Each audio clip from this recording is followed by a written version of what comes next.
Je salue nos invités ici en plateau. Nous sommes avec Geoffroy Lejeune. Vous allez bien, Geoffroy? Bonsoir Laurence, très bien. Nous sommes avec Gauthier Lebret. Bonsoir Laurence. Avec tout frais dans son émission précédente sur Europe 1. Absolument. Édouard Tétrault est là. Bonsoir à vous. Bonsoir, merci Laurence. d'être là. Nous sommes avec notre ami Alexandre Mindel, correspondant aux États-Unis pour le JDD, mais correspondant grand reporter, on va dire. C'est gentil. Hein, ça vous va comme ça? Reporter, moi j'ai jamais compris ce que c'était que grand reporter. C'est quelqu'un qui a pris une balle, ça m'est jamais arrivé. Donc, Et Alexandre Devecchio qui est journaliste. Peut-être un jour. Aussi. On va commencer, si vous le permettez. Bonjour Alexandre. Bonjour. La situation internationale, parce qu'elle est très inquiétante, elle inquiète évidemment nos téléspectateurs et nos auditeurs qui voient bien que le ton monte et que petit à petit l'Europe est entraînée dans un engrenage qui pourrait l'amener à être quasiment co-belligérante de la Russie. On va faire le point sur la situation avec à la fois ce qu'a dit le chancelier Merz sur ce que demande M. Zelensky et la réaction de Poutine. Le point avec Mathieu Devez. Volodymyr Zelensky est accueilli à Berlin par l'un de ses plus fervents soutiens, le chancelier allemand Friedrich Merz. Ce dernier annonce que l'Allemagne va aider l'Ukraine à produire des missiles sans restriction de portée. Cela permettra à l'Ukraine de se défendre pleinement, même contre des cibles militaires situées hors de son territoire. C'est le début d'une nouvelle coopération militaro-industrielle entre nos pays, une coopération au fort potentiel. Cette rencontre intervient au moment où Donald Trump durcit le ton face à Vladimir Poutine, alors que les bombardements se poursuivent en Ukraine. Vladimir Poutine ne comprend pas que sans moi, la Russie aurait déjà été confrontée à des événements très graves. Et je parle de choses vraiment graves. Il joue avec le feu. Le président ukrainien accuse également Vladimir Poutine de ralentir les pourparlers de paix. Ils cherchent constamment des raisons de continuer la guerre. La question n'est pas de savoir de quel pays il s'agit, ni à quelle alliance il appartient. La question concerne uniquement Poutine. Ils cherchent sans cesse des prétextes pour retarder le format dans lequel la guerre pourrait se terminer. Ce mercredi, la Russie rejette la proposition ukrainienne d'un sommet entre Volodymyr Zelensky, Vladimir Poutine et Donald Trump. La question que je pose, elle est très simple. Geoffroy Lejeune, vous passerez la parole ensuite, Alexandre Mindel. Est-ce qu'on va être dans un engrenage qui va nous amener de plus en plus loin face à la Russie, qui est évidemment l'agresseur dans ce conflit? C'est absolument incontestable. Là, ce que dit le chancelier allemand, il dit les Ukrainiens pourront utiliser leurs missiles pour taper directement la Russie, et on veut la première armée européenne. Qu'est-ce que ça vous inspire? Je suis d'accord avec vous. Il y a un agresseur depuis le début dans cette histoire, mais maintenant je vois des gens belliqueux. Je vois des gens notamment du côté européen, des gens qui veulent se réarmer, qui veulent que. Ils ont pas tort. Hein. Non, mais il y a une différence entre se réarmer, c'est-à-dire avoir une force militaire, une capacité militaire qu'on avait perdue parce qu'on avait on s'est reposé sous le parapluie américain. Trop longtemps. Exactement. Alors ça, c'est le cas des Allemands. Nous, c'est pas le cas. Mais nous aussi, on a raboté notre capacité militaire au cours des dernières décennies. Donc moi, je suis très heureux qu'on se réarme, mais ça dépend pour quoi faire. Et la question, c'est le parapluie américain et la dissuasion nucléaire française et l'armée française, c'était des choses qui permettaient de se projeter quand on avait des intérêts quelque part. Je pense qu'on s'est un peu aventuré dans les dernières années dans des destinations qui n'étaient pas les nôtres, mais bon, ça c'est un autre sujet. Et ensuite, la question, c'est de se protéger, pas de déclarer la guerre à une puissance qui est aux confins de l'Europe ou européenne, parce que ça dépend des visions. Et surtout, je ne sais pas ce qu'on va gagner en provoquant le pouvoir russe. Là, c'est les Allemands qui le font. Les Allemands, c'est comme nous. Enfin, c'est les Européens. Et en fait, moi, le discours européen, je le comprends pas aujourd'hui. Il y avait une possibilité, il y a 2 mois à peu près, juste après l'élection de Donald Trump, de dire voilà, on va discuter, on va mettre tout le monde à la table et on va arrêter ça. En fait. Et ça a été le discours de Trump, ça a été même à un moment donné le discours de Poutine. Il a changé d'avis, ça c'est vrai.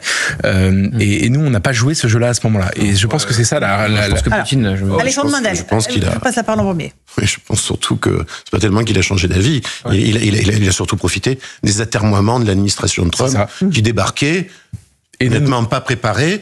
Et pour le coup, en plus de ça, c'est un des rares trucs qui fonctionnent pas dans l'administration de Trump, c'est qu'ils ont encore des néoconservateurs qui surnagent, qui survivent autour de Trump, dont l'influent sénateur de Caroline du Sud, Lindsey Graham. Lui, c'est bon, c'est le thermomètre de l'Amérique vis-à-vis de l'Ukraine. Si il va là, ça tape sur Poutine parce que Poutine est en train de rendre ridicule Trump. Trump pense déjà aux premières élections, pas uniquement les midterms, mais ils ont tout un tas on peut pas dire exactement élections partielles, qui s'apprêtent à perdre, les Républicains. Et mine de rien, c'était quand même dans le programme de Trump, mettre fin à la guerre en 24 heures. Puis il a dit que c'était une plaisanterie, ça durerait 6 mois. Donc ça fait partie des choses où il obtient...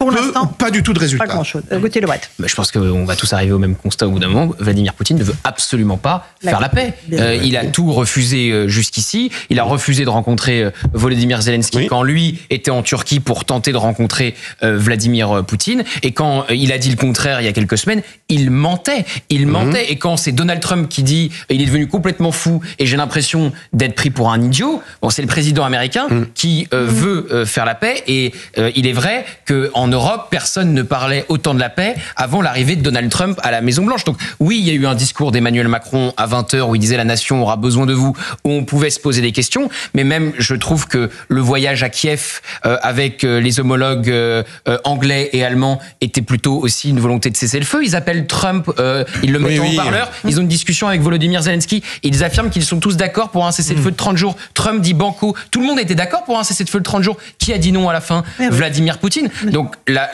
très bien, on peut discuter de ces missiles promis par les Allemands aux Ukrainiens, mais qui est dans une logique d'escalade, c'est la Russie. Et je suis désolé, mais il y a quelques semaines, à Kiev, tous les Européens, Volodymyr Zelensky et Trump étaient tous alignés sur un cessez-le-feu de 30 jours que Vladimir Poutine refuse encore. Et là, 50 000 soldats russes amassés tout près de la petite ville de Soumy. Donc évidemment, c'est pas pour faire la paix, Alexandre. Ouais, il faut reconnaître que c'est pour le moment le premier vrai échec de Donald Trump. Moi, je pense, j'étais plutôt partisan je pense qu'il a eu raison, moi, contrairement à d'autres, je continue à penser qu'il fallait tenter la paix et le processus diplomatique, mais on voit que ça fonctionne pas, et ça donne plutôt raison à ceux qui disaient que Poutine était dans un double jeu et qu'il ne comprenait que le rapport de force. Mais enfin, la puissance américaine faisait qu'on pouvait espérer que la diplomatie donnerait quelque chose. Ça va être difficile pour Donald Trump parce que je pense qu'il ne peut pas décemment laisser la Russie avancer. Je crois pas que c'est dans notre intérêt non plus. Je suis absolument pas belliqueux, mais je pense pas qu'on puisse ça laisser... dépend, hein. Des fois, vous êtes belliqueux. Non, pas. En tout cas, je suis plutôt anti-interventionniste, mais je pense pas qu'on puisse, que ce soit quand même dans notre intérêt de laisser Vladimir Poutine s'emparer de toute l'Ukraine, puisque là, il est en position de force et d'avancer. Et je pense que Donald Trump est pas si désinvolte qu'on le croit, et c'est pas dans l'intérêt des États-Unis non plus. Par contre, c'est vrai que le peuple américain, et c'est surtout pas du nôtre, puisqu'on est en Europe, mais le peuple américain et les électeurs de Donald Trump ne veulent pas de cette guerre. Pour eux, c'est lointain, et donc ça va être difficile pour Donald Trump, qui est mis à mal sur sa qualité première, l'efficacité, et qui, s'il continue dans la guerre, et sans doute qu'il va continuer, sera en décalage avec son électorat. Édouard Tétro ? Je trouve que les bonnes nouvelles arrivent, paradoxalement. La première bonne nouvelle, c'est que Donald Trump est en train de changer d'avis. Les masques tombent. On voit que le masque de Vladimir Poutine, qui jouait à la négociation, tombe. C'est quelqu'un qui veut non seulement envahir l'Ukraine, la soumettre, mais se prépare aussi à envahir la Finlande. Il y avait un très grand reportage du Wall Street Journal montrant des troupes et des matériels militaires amassés à 50 km de la Finlande. Donc le coup d'après est prêt. Donc la première bonne nouvelle... Il y a une base russe à quelques kilomètres de la frontière. Oui, mais qu'ils sont en train de réarmer, et c'est du jamais vu depuis 1945. La première bonne nouvelle, c'est que... En même temps, ils ont intégré l'OTAN. La première bonne nouvelle, c'est que Donald Trump est en train de changer d'avis. La deuxième bonne nouvelle, c'est que au lieu d'avoir un Olaf Scholz qui avait peur de son ombre et une Angela Merkel qui avait peur de la Russie, nous avons Friedrich Merz, catholique rhénan qui regarde vers l'ouest et qui vient de donner une décision extrêmement importante. Concrètement, ce sont les missiles Taurus qui vont pouvoir frapper les bases militaires en Russie. C'est là aussi une très bonne nouvelle. Cette autorisation n'aurait absolument pas été donnée sans l'accord des États-Unis, si on connaît bien le lien de dépendance entre l'Allemagne et les États-Unis. Donc je trouve que les nouvelles sont optimistes, permettent d'être optimistes. Nous avons en ce moment les Russes. C'est tragique. Les Russes tuent 1300. Ils ont 1300 tués et blessés par jour pour des gains médiocres. On est peut-être à un moment où cette tragédie va s'arrêter. Parce que enfin Vladimir Poutine voit l'Occident tout l'Occident, nous inclus. C'est bien parce qu'on a des versions très différentes de la. Ça fait 2 ans qu'ils s'arrêtent pas, donc autant je pense qu'on peut pas rester sans rien faire, autant je trouve la situation tragique et j'aurais préféré. Ça fait 2 ans qu'on dit attention, c'est bientôt fichu pour. On peut frapper les bases militaires en Russie. Ouais, mais c'est quand même un risque d'engrenage, donc c'est pas non plus à prendre à la légère. C'est pas une super nouvelle, ouais. Bon.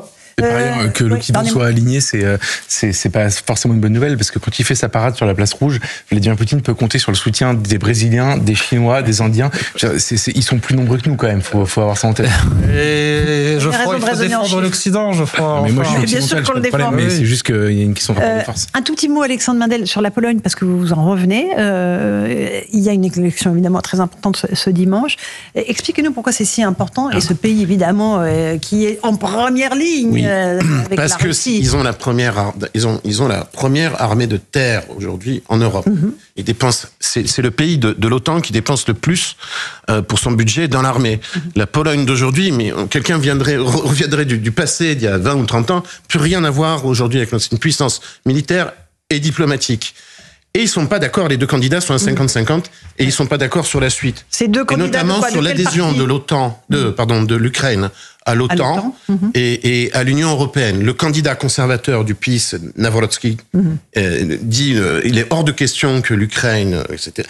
Et le candidat, disons plus centre-droit, le maire de Varsovie, Trzaskowski, dit non, ils adhéreront à l'OTAN. Et finalement, un peu comme aux États-Unis, les bellicistes sont plutôt des gens plutôt à gauche que les gens de droite en Pologne. C'est très bizarre. Donc, et pas de pronostic. Et c'est 50-50. Et voilà, 50-50. C'est 50-50. Non, mais ça rappelle ce qui vient de se passer en Roumanie, où c'était 55. J'ai rien contre les Roumains, mais comparé. Non, mais très bien là, mais l'armée roumaine, c'est pas l'armée polonaise. Non, mais je parle d'un point de vue politique. D'un point de vue purement politique, on a le même clivage dans de nombreux pays avec des fans de Trump. Georges Chignon est un fan absolu de Donald Trump. Vous l'aviez reçu d'ailleurs, absolument. Il paraît que ça a fait j'ai appris que ça avait fait grâce à Alexandre. Parce que j'étais à Bucarest quand il y a eu l'émission. Et tous les chauffeurs de taxi me disaient, vous êtes français, mais alors vous avez invité, et les gens me disaient en roumain, CNews, blablabla. Bon, bref. Voilà, donc votre visage est connu dans toute la Roumanie désormais. Je pense parce que vous avez, c'est bien, parce que vous avez interrompu Simeone et c'était très content. Je penserais à y faire un tour. Et c'était très serré avant le second tour. En plus, élection annulée parce que le premier candidat qui était favori a été accusé de pro-russe. Et l'idée qu'ont les Américains, c'est de créer aussi, ils regardent ça avec fascination. Hier, vous receviez Kevin Roberts, une espèce de bloc conservateur en Europe de l'Est et Europe centrale, entre Roumanie, Hongrie, Slovaquie et peut-être dimanche Pologne. Et l'année prochaine, Viktor Orban. Et Viktor Orban, c'est mal parti pour lui l'année prochaine, mais on peut. Voilà. En presse, mais tout ça, à chaque fois, on a le même choc progressiste-conservateur. C'est ça que je voulais dire. Et tout ça se passe dans 100% politique, Gauthier. Je vous remercie. Allez, petite pause, on se retrouve dans un instant. On évoquera toute autre chose. Les ZFE, les députés votent en ce moment même sur les fameuses zones exclusion. Et Alexandre Jardin sera avec nous tout de suite.